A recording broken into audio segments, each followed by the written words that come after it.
Hello and welcome to episode 5 of Into the Massiverse, which is about my favorite book in the Throne of Glass series, Queen of Shadows. Now, I will admit, so far I have not done a very good job of being succinct at all. The raw footage for the last episode was nearly a full hour, so I'm going to have to get a grip and be more economical in my retellings of these stories. So let's strap on in for our deep dive into the Massiverse as we discuss Queen of Shadows, Book 5 in the Throne of Glass series. We've made it over halfway through Throne of Glass, people! Woohoo! We're going to have to split the storytelling for this particular book into two main focuses, one that's following Aelin and all of her peeps, and one following Manon and all of her peeps. The two groups then, very excitingly, converge later on in this, the best book in the Throne of Glass series. Because we have been building up to the iconic boss fight, Aelin versus Manon! That's so cringy. But seriously, if I was making a Throne of Glass TV show, all of the marketing collateral for Heir of Fire, whatever season that would be, and Queen of Shadows as a season would all be like Aelin, Manon posters, be bigging them up. The trailers would be cutting between the two. I'd even want one of those shots where their faces kind of mirror the other. Maybe I'd even do like promo material where it looks like a boxing match, where they do like the faces either side. Oh, it would be so good. Great job at staying on track and being concise, Christy.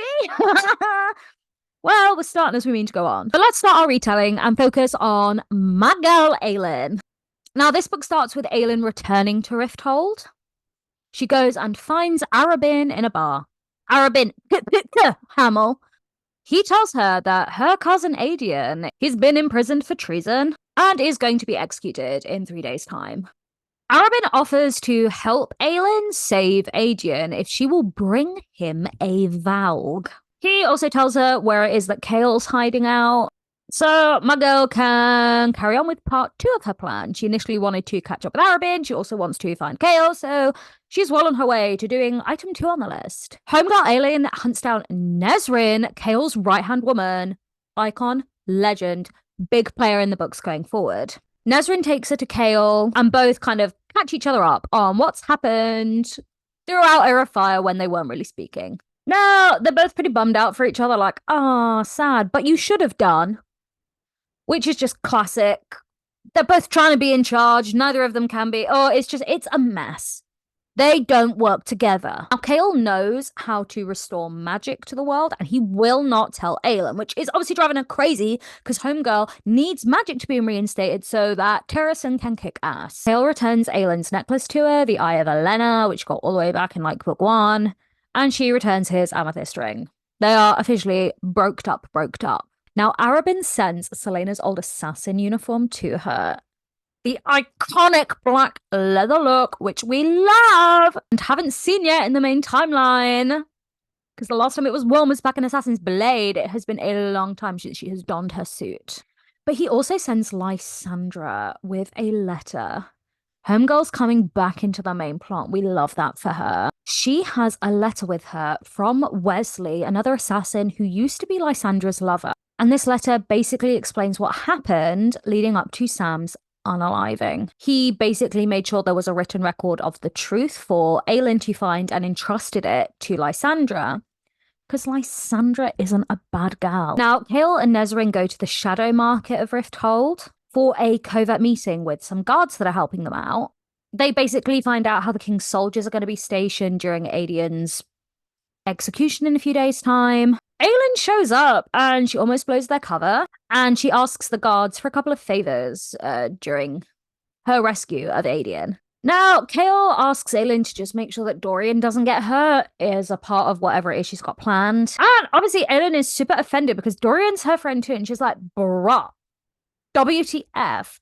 Also heard that you and Nesrin used to be a thing. Kept that on the DL, didn't you? Looked like you shacked up with her real quick the moment I left the country.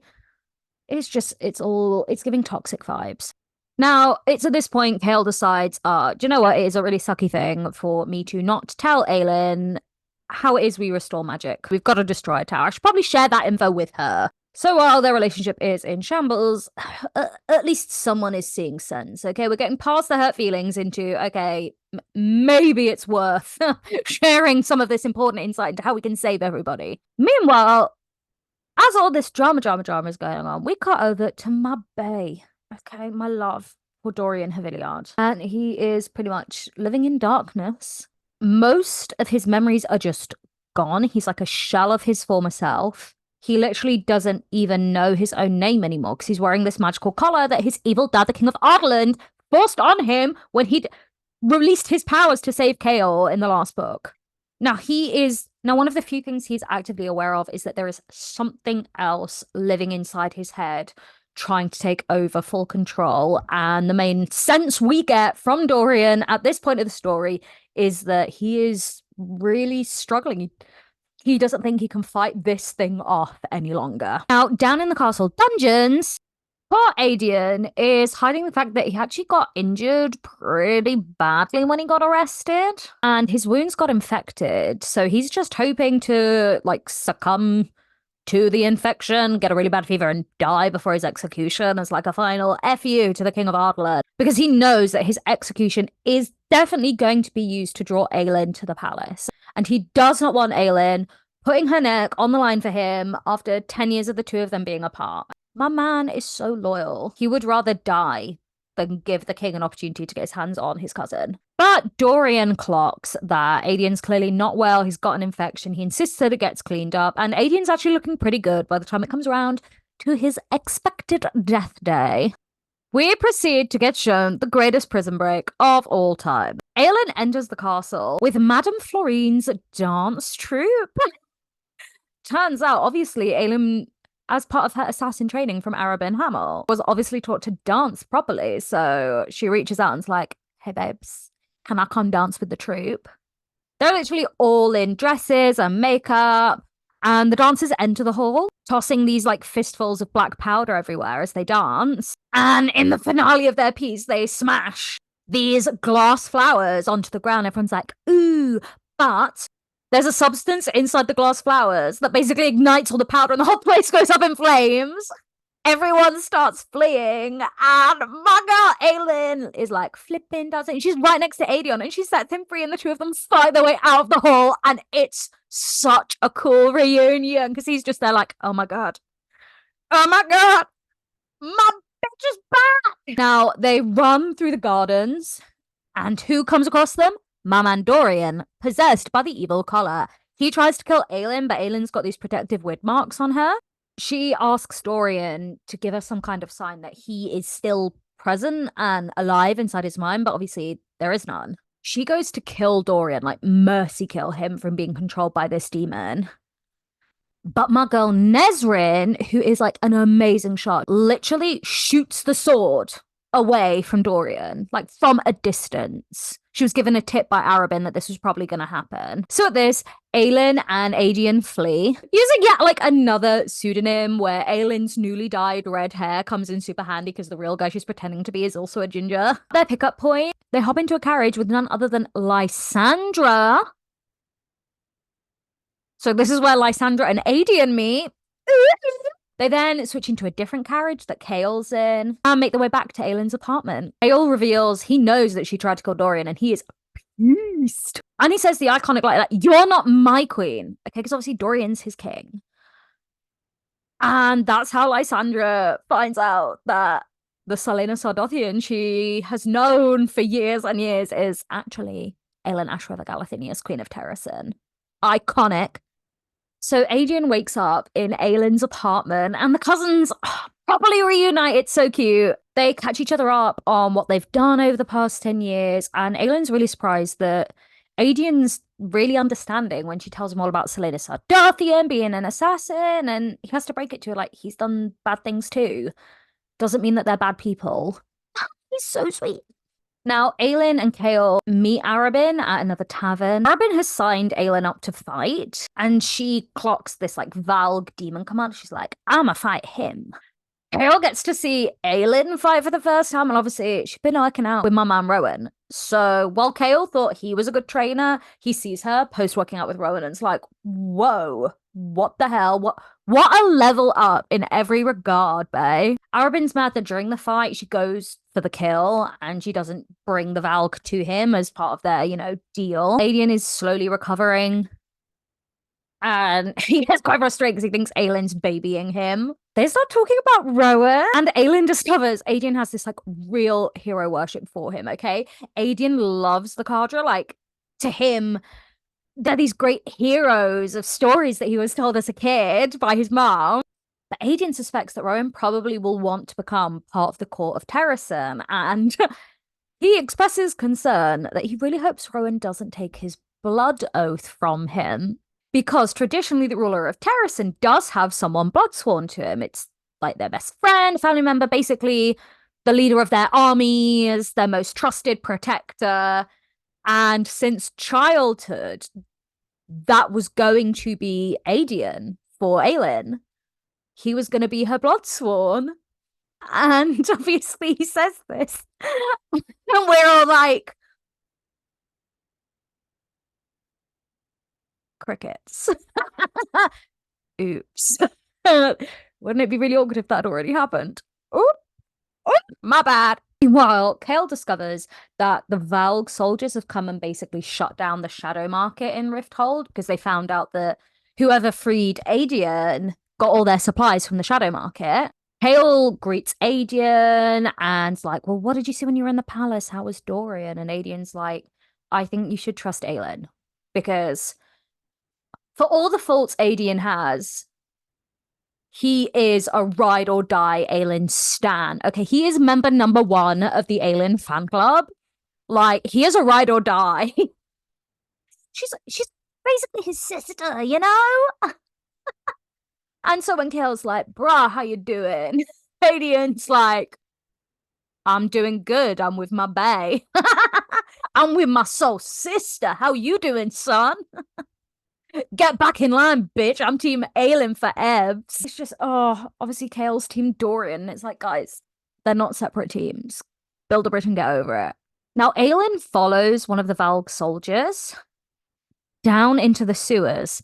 Iconic for those who've read Assassin's Creed because we know what happened to Aelin down in the sewers back in the past. She do not like that place. But she watches him talk to a creature in the water that looks like a creature carved into the clock tower in the palace from all the way back in book 1. And this creature is speaking with the voice of the King of Ardlan. Dodgy, dodgy, dodgy. Now, Aelin agrees to take Aedion out for a drink at a club. Obviously, they've got to keep on the DL. Aedion's kind of a wanted man. And we get one of the best scenes in all of Throne of Glass. I have this fan art in my bedroom too, by the way. It's one of my favorite moments ever. They are outside the bar. I want you to imagine this. We have Aedion, we have Aelin, and we have Nezret. They leave the bar, they go into the alleyway, and down at the other end of the alley is a tall, cloaked figure. And Aelin loses her mind. She throws herself down this alleyway, basically jumps into this person's arms, and she's all like snuggling into his neck, like smelling like, oh, proper squeeze, cuddle. And they're like, what the hell? Aedian's like, that's Rowan. Who's back? And my man has got the fittest haircut. It's just, she's buzzing. She's like, oh my god, my man is back. Boo is here. Everything's gonna be okay now. What's really funny is obviously Aedion adores Rowan, right? Hero, like worships him. The moment they meet IRL, guns drawn, who are sizing each other up. You have to remember, Aedion's part Fae as well. And so they're eyeing each other up and they start getting a little bit possessive. Like, obviously I'm her favorite. And when they get back to the apartment, Aelin is like stuck to Rowan like glue, and Aedion's like, what the hell? This apartment also only has 2 bedrooms. But remember, it was Sam and Selena's, right? So there's a bedroom for Aelin and a bedroom for Aedion, and Rowan turns up, and it's like, oh, where's Rowan gonna go? Obviously, Aelin and Rowan, they're used to sharing a bedroom. They shared a bedroom back at the fortress. Totally platonic-like, but she drags him into her room and is like, Rowan needs a bath. But they catch up while he's in the bathtub. And one of the really little things that you notice if you're paying attention from all the way back in Assassin's Blade, she lets him use the lavender soap. When he's having his bath and he's catching up with her and talking to her from the tub, he's using her special lavender soap. cute. When the two of them rejoin Adian in like the lounge area, Rowan asks Adian, like, do you know who your dad is? And he's like, no, actually, I don't. And Rowan has this like amazing sense of smell, right? And he's like, I know your dad. Yeah, I can tell by the smell of you. You're Gavriel's son. Gavriel of the Cadre, Gavriel the Lion. He's literally this like legendary warrior. We love Gavriel. He's like sunshine. Like, he's lovely. And during this whole conversation, Rowan mentions the fact that, well, actually, I'm blood sworn to Aelin, and Adian flips out, tantrum thrown, storms out, whole palaver. Bad move, Rowan. Except it's kind of not. Aelin's like, you're so naughty. You shouldn't have done that, Rowan. Now Rowan reveals he's come to Rifthold to find Aelin because Lorcan is nearby. Lorcan, one of the other members of the Cadre, is actually in charge. He's like 7 foot tall, dark hair, beloved by the god of death. His magic's all darkness and shadows. Rowan thinks Maeve has sent him to hunt down the Reed Key and is worried that Lorcan's going to go after Aelin while she's there. Okay, gotta remember, Aelin basically took Rowan from the Cadre, and Lorcan's like, I want my friend back. It's funny though, because Rowan's like, yeah, we're not friends. I love the dynamic. It's Rowan, he's a savage. In the morning, Adian comes back. Obviously, Rowan did sleep in the same room as Aelin. That's what they're used to. They're bed buddies, but not in a sexual sense. The two of them make up, and she's like, look, dude, you can swear the blood oath as well, but like Rowan needed to. Like, I was getting him out of a messy situation. Things were complicated. You know I want you to swear a blood oath to me, mate.